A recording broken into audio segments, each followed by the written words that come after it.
Economex. Entendiendo la influencia política, económica y macroeconómica del mundo en tu día a día.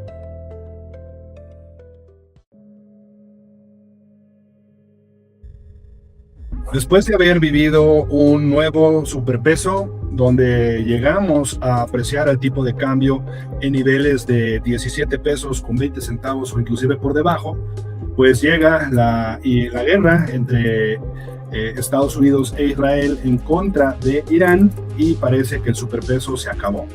De hecho, hace unas horas el peso llegó a tocar niveles de 18 unidades por dólar y en el momento de grabar este episodio está, si mal no recuerdo, en 17 pesos con 65 centavos.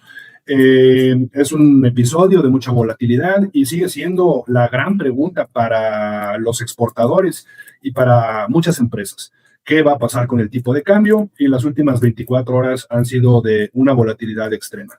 Y este es el episodio 91 de Economex Podcast. Muchas gracias a todos por estar aquí nuevamente. Si no lo han hecho, activen la campanita, suscríbanse al canal, compártanlo con sus conocidos. Y nuevamente, como hace 2 semanas, me acompaña Jorge González, que es experto en temas de tipo de cambio. Tiene varias empresas dedicadas a gestión de riesgos cambiarios y, bueno, una de ellas es ADR-FX. Y, bueno, Jorge, muchas gracias por estar aquí para platicar de lo que está pasando con el dólar. Entonces, como lo comentaba hace un momento, ahorita el dólar está en 17.65, pero estaba en 18 pesos hace, pues, 12 horas aproximadamente. ¿Cómo ves esta situación y qué podemos esperar para el corto y mediano plazo? Hola Alex, ¿cómo estás? Gracias por la invitación de nuevo. Pues sí, como dices, fue una jornada muy volátil. En la sesión asiática que empezamos ayer a las 6 de la tarde, pues bueno, sí, vimos el petróleo dar un brinco más de 20%, 25%, una cosa así, llegó a tocar $118. Entonces eso ocasionó mucho estrés. El Nikkei perdió 6.62, una cosa así, 6.62%. Y las bolsas, los futuros de las bolsas estaban muy negativas. En la noche, antes de que me fuera a dormir, pues estaban cerca del 3% de pérdida, ¿no? Entonces todo estaba muy estresado y como bien dices, 18.02 fue lo que alcanzamos.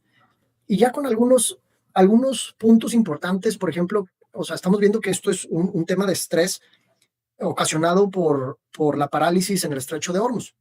Y entonces, en el tema energético, pues el tema energético puede desencadenar una cantidad de problemas hacia adelante, ¿verdad? O sea, no es, bueno, pues está en $100 el barril de petróleo, pero si está por mucho tiempo así, pues imagínate todo el impacto que tienen los costos de producción.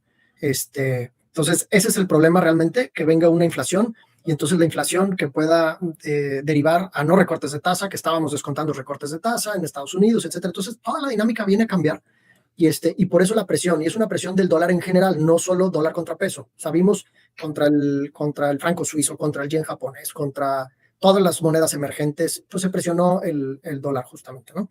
Entonces, te decía, en la noche también sale que se van a juntar los miembros del G7 a ver y disponer de las reservas, que cada quien tiene ciertas reservas estratégicas de petróleo. Entonces eso calmó un poco el precio del petróleo. Ya entrada la mañana, con algunos comentarios de Donald Trump, de que la guerra prácticamente está por terminar, de que ha sido algo muy rápido, y pues bueno, eso se compra en los mercados, y vimos un regreso de estar en $118 el barril de petróleo a 80 y tantos dólares, ¿no? El tipo de cambio de 18.02 a 17.62 ahorita, justamente. Entonces, bueno, también hay que ver que son ajustes. Habíamos vivido, como bien lo dijiste en un inicio, pues vimos la parte baja 17.20, 17.10 en una operación de carry trade que como lo comenté en la sesión pasada, en el episodio anterior que participé, yo le llamo el billar de 3 bandas, y es la tasa de interés de la moneda fondeo o de la moneda del país desarrollado, la tasa de interés receptora, que en este caso es México. La tasa de fondeo son dólares, vamos a pensarlo de esa forma, y la volatilidad implícita, que esa volatilidad implícita es un tema de las opciones. O sea, ¿qué volatilidad es la que le ponen al precio de la prima de una opción? Y esa volatilidad en diciembre estábamos en 5.80 aproximadamente, a un mes. Entonces, si tú esperas que el desliz cambiario sea de un 5.8 en términos anuales y tienes una tasa de interés del 7% en términos anuales, pues no tienes ningún daño, ¿verdad? O sea, te puedes jugar el pellejo y como quiera tienes O sea, terminas en ceros o terminas ligeramente positivo. Bueno, hoy en día en la mañana estamos al 13%, la volatilidad implícita. Entonces es donde se corrigen esos mecanismos de portafolio de inversión vía monedas, que es el carry trade, se corrige y vemos esos movimientos. Ahorita no lo he visto, pero lo podemos checar ahorita. Seguramente vamos a estar abajo del 13%, vamos a decir yo creo que un 10% aproximadamente, y el mercado ahorita está teniendo esa percepción de tranquilidad. Ojo, la guerra no ha terminado, ¿verdad? Tenemos que seguirle dando y viendo, pero en el corto plazo sí teníamos un punto de sobrecompra en el mercado cambiario. Entonces viene a ser un movimiento de retroceso y vamos a la zona de ruptura, que fue 17.58, 17.60, y es justo la que estamos visitando ahorita, ¿no? Estamos en ese nivel, ya vimos abajo de 60, vimos hace ratito, y entonces ahí espero que haga un soporte y empiece a hacer una consolidación. Sí, de acuerdo. Como bien lo señalas, pues no se ha resuelto el problema. Creo que pues este anuncio de que los miembros del G7 iban a poner en el mercado 400 millones de barriles de petróleo, pues eso de alguna forma podría servir en el corto plazo. Creo que pues no se ha materializado como tal, es un mero anuncio, pero pues al final, si tomamos en consideración que lo que está dejando de producirse, decían varios analistas, es ahí en torno a los 8 millones, sin contar pues lo que no puede circular, simplemente lo que no se está produciendo. Bueno, pues esto nos da un cierto colchón para pues varios días, ¿no? De reabastecimiento del petróleo que se va a demandar. Pero por otra parte, también se comentaba que el problema estructural de oferta ahí se va a quedar. Y estos 400 millones de barriles que se van a poner en el mercado, pues van a ser a costa de las reservas que tienen estas economías, que de por sí ya se habían gastado después de la invasión de Rusia a Ucrania, y que, bueno, con esa situación, pues solamente se complica el tema estructural, aunque sí es un alivio para los mercados en el corto plazo. Entonces, en función de esto y, bueno, pues estas declaraciones de Trump, que ya sabemos que va a decir las cosas que el mercado quiera oír para que la bolsa vuelva a subir y para que los rendimientos del tesoro a largo plazo bajen, pues la realidad es que no sabemos qué vaya a pasar en los próximos días, por lo tanto la volatilidad va a seguir. Entonces, bajo esta óptica, ¿qué le dices a los exportadores? ¿Cómo deben cotizar? ¿Qué deben hacer? ¿Cuál es la perspectiva? Yo sé que la variable más difícil de predecir en este momento es el tipo de cambio. Sin embargo, ¿cuál sería un margen que pudiera de alguna forma ser funcional para ellos? Sí, mira, regresando al tema del soporte, o sea, el tema del análisis técnico funciona bastante bien, porque como lo comentamos en la sesión pasada, cerca del 80-90% de las operaciones se hacen fuera de México. Entonces, imagínate que fueras un trader que tiene un libro de Latinoamérica, ¿no? Y pues no te vas a aprender las cosas puntuales de cada país, ¿no? Entonces, ¿qué haces? Pues sigues mucho el análisis técnico como para hacer algo de un resumen mucho más fácil y poder tener un portafolio de diferentes divisas. Y con eso, la gran mayoría de los traders funcionan de esa forma y se repiten y son profecías autocumplidas, vamos a decirlo, ¿no? Entonces, regresando al punto 17.58, la parte de soporte, que fue resistencia en varias ocasiones, lo vimos. Si quieres, ahorita te proyecto una gráfica para que se pueda ver. ¿La ponemos? Sí, la ponemos. Aquí, donde tengo el cursor, era 17.58 que vimos en dos ocasiones. Ahí frenó esa alza, tuvimos un regreso, tuvimos otra vez el acercamiento a esa zona de resistencia, un interés de venta, que aquí vemos una mecha larga, y luego tuvimos esa zona, todo esto de consolidación cerca de 17.10. Algo bien importante y que también lo comentábamos la vez pasada, y me voy a cambiar de gráfica. Esta es una gráfica de 4 horas, pero me voy a cambiar a una gráfica de un día. Esta gráfica y algo que comentábamos en el episodio anterior que participé, era justamente esto, este es un score que yo hice, un set score que yo hice, pero mide las desviaciones estándar que tiene sobre la media móvil de 200 días, y esa media móvil de 200 días la consideramos la media móvil de largo plazo. Entonces, mira, voy a hacer la gráfica un poco más chica para que se vea perfecto cómo está la tendencia de baja muy bien trazada, pero estábamos a 3 desviaciones estándar sobre la media móvil de 200 días. Entonces, hoy en día ya estamos en ese proceso de retroceso que va a suceder. O sea, es un tema de cuál es el catalizador son cosas que pudieron haber sido diferentes a la guerra, que hubiera sido mejor que haber estado en una guerra, pero bueno, son catalizadores y que se dan y el mercado tiende a corregir. Entonces, todavía no termina y estamos en ese proceso correctivo. Hoy en día sí tenemos este alivio, mira, pues vimos esta alza tan importante a 18.02 y luego una baja bien importante. Pero estamos sobre la zona de soporte que te digo, mira, aquí está, justamente. Entonces, aquí vamos a hacer una consolidación, a menos que el precio caiga por debajo de 17.58 y vengamos a esta otra zona de soporte a los 17.30. Pero lo veo bastante complejo. Vamos a ver cómo evoluciona la guerra. Pero los mercados están presentando un movimiento correctivo en bolsas, en monedas, etcétera. Entonces, regresando a la pregunta, para el exportador, tampoco es echar o pensar que nos vamos a ir a 19, esas cosas, la verdad está muy complejo, pero la zona de 18, 17, 90, 18 son zonas para deshacer flujos de corto plazo. De acuerdo. Sí, Algo porque, de cobertura. Y acá, sí, acá en la zona de 18, 20, 18, 30, que yo pensaría que sí lo vamos a lograr independientemente de cómo evolucione esto, si no es por un tema correctivo, ahí sí estaría haciendo coberturas de mayor plazo.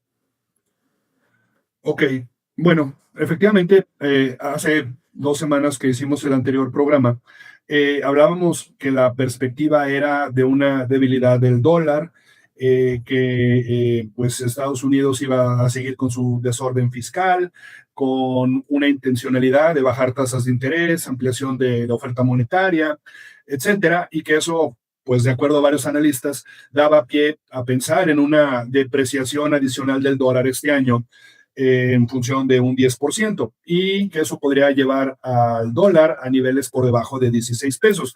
Inclusive, pues te lo pregunté si eso implicaría que el Banco de México lo va a permitir o no. Pero bueno, al día de hoy, pues sí, tenemos esta nueva fuerza que hace, pues al final de cuentas, una presión alcista, porque los inversionistas lo que buscan es liquidez, y esa liquidez la quieren en dólares, más que tener su dinero invertido en pesos mexicanos. Entonces, yo lo que veo es, bueno, una presión alcista por la revisión del TEMEC, una presión alcista que hoy subsiste, que es por este problema geopolítico, pero por otro lado, una presión bajista, porque pues Estados Unidos va a seguir con su deseo de tener menores tasas de interés. Entonces, ¿cómo crees que todo esto al final de cuentas vaya a jugar?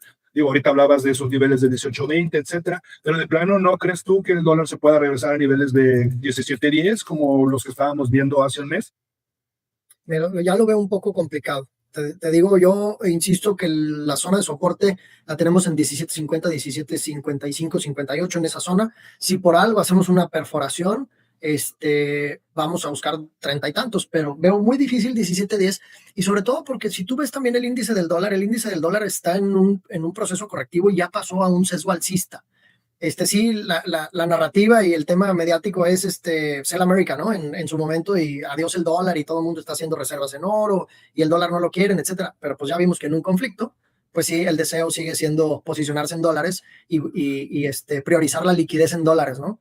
Y lo vimos, porque vamos, algo bien importante también, cuando son momentos de riesgo y que el mundo está apalancado en estrategias financieras, vamos a decir, fondearte en yenes para invertir en algunas otras monedas, puede ser latinoamericanas, o fondearte en suizos para invertir en latinoamericanas, que hace un sentido enorme porque es un carry trade, justo, o sea, Japón y Suiza pues están pegados al 0% en su tasa, ¿no?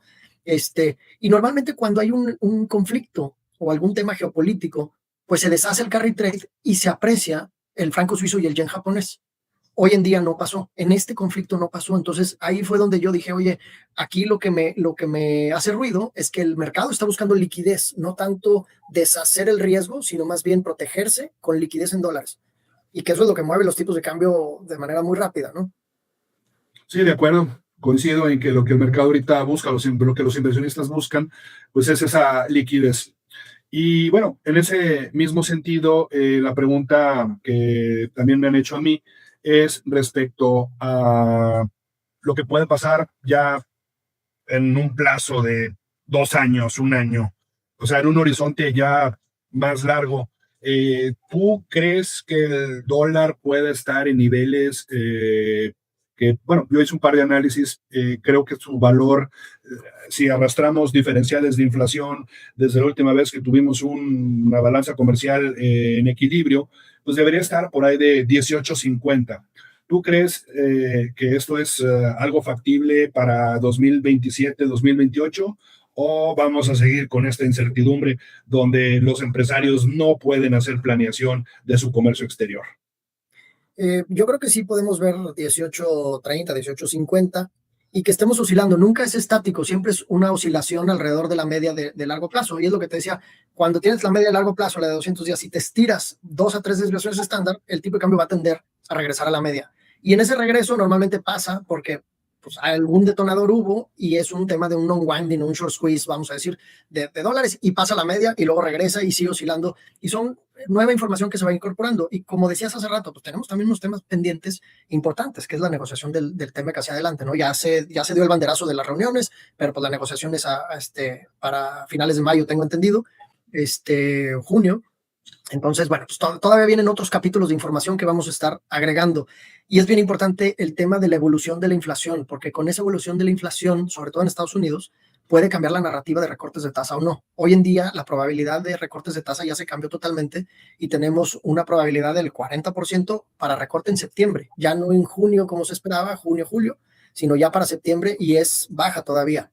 Entonces hay que ir jugando con eso, y el dato del viernes pasado de empleo, pues tampoco fue nada bueno, que dices, bueno, eso puede apoyar a que se venga un recorte, pero si tienes esta mezcla de bajo crecimiento o bajo dinamismo con altos precios de los energéticos, pues va a ser muy, muy complicado no subir tasas en definitivo, o sea que la inflación no te obliga a subir tasas porque pues tienen un tema también de empleo, pero sí no buscar ese recorte de tasas, ¿no?